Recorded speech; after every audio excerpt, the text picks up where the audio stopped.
Hello guys, welcome back. তো চলে এসেছি আরও একটা নতুন ভিডিওতে। আর যেরকমটা তোমরা জানো যে আজকে কিন্তু মোহনবাগান দল তাদের কিন্তু ফার্স্ট অ্যাওয়ে ম্যাচ এই সিজনের শ্রীকান্তিরাবা স্টেডিয়ামে তারা খেলতে যাচ্ছে ব্যাঙ্গালুরু এফসির এগেনস্টে। তো সেই ম্যাচ নিয়ে কিন্তু কথা বলবো এবং মোহনবাগান দলের প্লেইং ইলেভেন কী হতে পারে।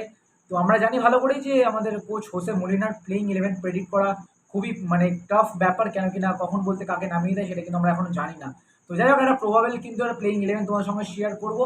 তো ভিডিওটাকে বিনা স্কিপ করে কিন্তু পুরোটা দেখার অনুরোধ রইলো। আর যারা যারা চ্যানেলে প্রথমবার আসছে তারা কিন্তু অবশ্যই সাবস্ক্রাইব করে চ্যানেলটাকে শেয়ার করতে একদম ভুলো না। তো প্রথমেই যদি চলে আসি Bangalore against versus Mohun Bagan, Mohun Bagan versus Bangalore FC. তো ম্যাচটা কিন্তু অত্যন্ত কিন্তু কঠিন হতে চলেছে মোহনবাগানের জন্য, কেন কিনা মোহনবাগানের যদি বলো ভাই, মোহনবাগানের অ্যাটাক বলো, মোহনবাগানের ডিফেন্স এবং মাঝমাঠ, তিনটে বিষয়ে কথা বলবো। তো প্রথমে যদি বলে দিই মোহনবাগানের অ্যাটাক, তো ভাই নো ডাউট ভাই মোহনবাগানের অ্যাটাক কিন্তু অত্যন্ত খুবই ভালো অ্যাটাক। আর যেখানে কিন্তু মোহনবাগান দল তারা কিন্তু প্রত্যেক কটা ম্যাচে কিন্তু গোল করছে, ঠিক আছে। তা সেটা দেখে কিন্তু বুঝতেই পারছো যে মোহনবাগানের অ্যাটাকিং লাইন কিন্তু অত্যন্ত ভালো। আর মোহনবাগানের মাঝমাঠ নিয়ে যদি কথা বলি, মোহনবাগানের মাঝমাঠও কিন্তু ভালো ভালো ক্রিয়েটিভ মিডফিল্ডার আছে। সেখান থেকে শুরু করে আপুইয়া থেকে শুরু করে থাপা, গ্রেগ স্টুয়ার্টের মতন প্লেয়ার, বড় বড় তারকা তারকা স্টার্স আছে, যারা কিন্তু আমাদের মাঝমাঠটা কিন্তু অত্যন্ত ভালো করে কিন্তু কন্ট্রোলে রেখেছে। বাট সেই আসছে আমাদের ডিফেন্স লাইন। তো তোমরা ভালো করে জানো আমাদের ডিফেন্সটা কিন্তু প্রচুর পরিমাণে চাপে আছে, আগে থেকেও ছিল। বাট লাস্ট ম্যাচ যেহেতু আমরা জিতেছিলাম, তো সেটার জন্য আমরা কিন্তু অত্যন্ত খুশি হয়েছি। আর এবং লাস্ট লাইন অফ ডিফেন্স যেটা বলে আর কি, তো সেখানে কিন্তু তিনটে ডিফেন্সের থেকে কিন্তু চারটে ডিফেন্স মলিনা, কিন্তু যেটা আমরা মলিনাকে বলার চেষ্টা করছিলাম যে তিনটে ডিফেন্স কেন, আমাদের চারটে ডিফেন্স দরকার, তো সেটা কিন্তু মলিনা শুনেছে এবং চারটে ব্যাগে কিন্তু যাওয়ার চেষ্টা করেছে। আগের ম্যাচেও দেখেছি এবং কালকের আজকের যে ম্যাচটা হবে ব্যাঙ্গালোর সঙ্গে, তো সেই ম্যাচেও হয়তো চারটে ডিফেন্স রাখতে পারে মোহনবাগান, তো সেটা নিয়ে কোনো প্রবলেম হবে না আশা করছি। বাট ডিফেন্স নিয়ে একটু হলেও ভাই প্রবলেম ফেস করেছে মোহনবাগান এই লাস্ট কটা ম্যাচ ধরে। তো এখন দেখা যাক ব্যাঙ্গালোর এগেনস্টে কী করে। আর অপরদিকে যদি ব্যাঙ্গালোরের কথা বলি, ব্যাঙ্গালোর কিন্তু প্রচুর পরিমাণে কিন্তু একটু কী বলবো ব্যালেন্সিং টিম, ঠিক আছে। প্রচুর সব পজিশনে কিন্তু ভালো ভালো প্লেয়ার আছে। তুমি যদি বলো অ্যাটাকের লাইনে কিন্তু অত্যন্ত ভালো ভালো প্লেয়ার আছে। এবার ডিফেন্সের লাইনেও কিন্তু অত্যন্ত ভালো ভালো প্লেয়ার আছে এবং মাঝমাঠে টোটালি প্রপার ব্যালেন্স টিম যদি আমরা বলি, তাহলে কিন্তু আমরা হায়দ্রাবাদ এফসিকে বললেই চলে। তো যাই হোক ভাই, বেশি কথা না বাড়িয়ে ভাই এবার প্লেইং ইলেভেনটা তোমাদের বলে দিই যে প্রবাবেল প্লেইং ইলেভেনটা কীরকম হতে পারে।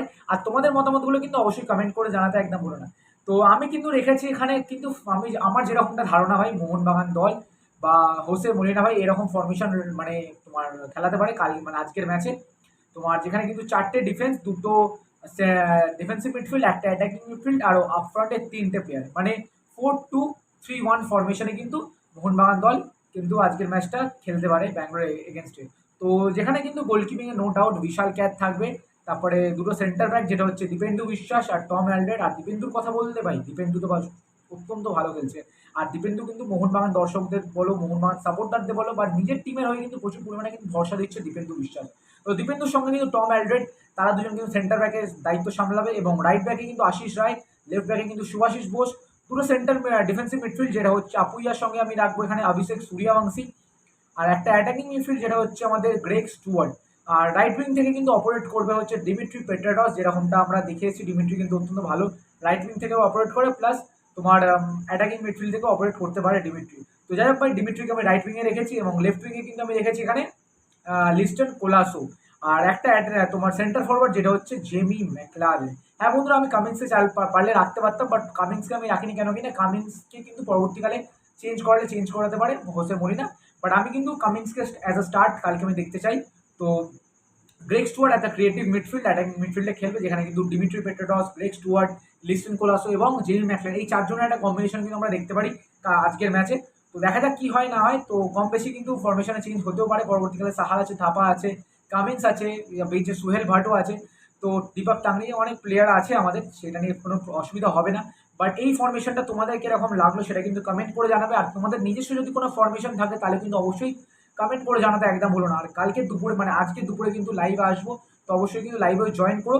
তো সেখানে কিন্তু ফরমেশন রিলেটেড বা টিমের কি অবস্থা সেই সব নিয়ে কিন্তু ডিসকাশন হবে। তো যাই হোক ভাই, তো এই ছিল আজকের ভিডিও। আশা করছি তোমাদের ভিডিও ভালো লেগেছে। আর আজকের প্রেডিকশনটা কত তোমরা কিন্তু কমেন্ট করে জানাতে ভুলো না। তো আমার যদি প্রেডিকশন বলো, তাহলে আজকে আমার যতটা মনে হয় ভাই আজকে 2-1 হতে পারে মোহনবাগানের জন্য। তো তোমাদের কি মতামত সেটা কিন্তু অবশ্যই কমেন্ট করে জানাতে ভুলো না। তো চলো বন্ধুরা, টাটা বাই বাই। আর লাস্ট পর্যন্ত একটাই কথা বলবো, জয় মোহনবাগান, মোহনবাগানের ভরসা রাখো আর মোহনবাগানের পাশে থাকো। তো চলো টাটা, টেক কেয়ার।